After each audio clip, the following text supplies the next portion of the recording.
கருணை கடலான கந்தனுக்கு மிகவும் உகந்த சஷ்டி வரும் டிசம்பர் 10ஆம் தேதி அன்னைக்கு வருது. முருக பக்தர்கள் இந்த நாளை மறந்தும் தவற விடாதீங்க. அன்னைக்கு முருகப்பெருமானை நீங்கள் வழிபட்டால் நீங்கள் வேண்டியதே நடக்கும். பொதுவாக சஷ்டி என்பது முத்துக்குமாரனுக்கு உரிய நாள். இந்த நாளில் நீங்கள் விரதம் இருந்து முருகப்பெருமானை வழிபாடு செய்தால் நம் பிரச்சனைகள் தீரும் என்பது ஐதீகம். அந்த வகையில் இந்த கார்த்திகை மாதத்தில் வரும் சஷ்டியானது மிகவும் சிறப்பு மிக்கது ஆகும்.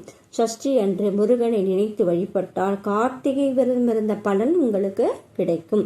கடன் இருப்பவர்கள் கடனில் ஒரு பங்கை மட்டும் செலுத்தினால் விரைவில் உங்கள் கடன் அடைஞ்சிடும்.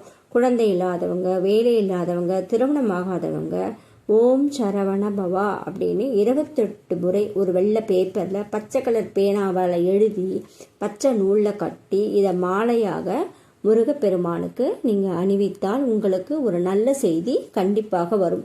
முக்கியமாக சஷ்டி அன்று உபவாசம் இருக்கணும். அப்படி உபவாசம் இருக்க முடியாதவர்கள் பால் பழம் சாப்பிட்டு கூட விரதத்தை அனுஷ்டிக்கலாம். கந்த சஷ்டி பாராயணம் கண்டிப்பாக செய்யணும். காலையும் மாலையும் கந்த பெருமானை நினைத்து கந்த சஷ்டி பாராயணம் பண்ணணும். செவ்வாய் தோஷம் நீங்கும். கேட்ட வரத்தை தருவான் அந்த கந்தன். இந்த சஷ்டி விரத முறையை எல்லோருக்கும் பகிருங்கள். முருகனருள் பரிபூரணமாக உங்களுக்கு கிடைக்கும். ஓம் சரவண பவா.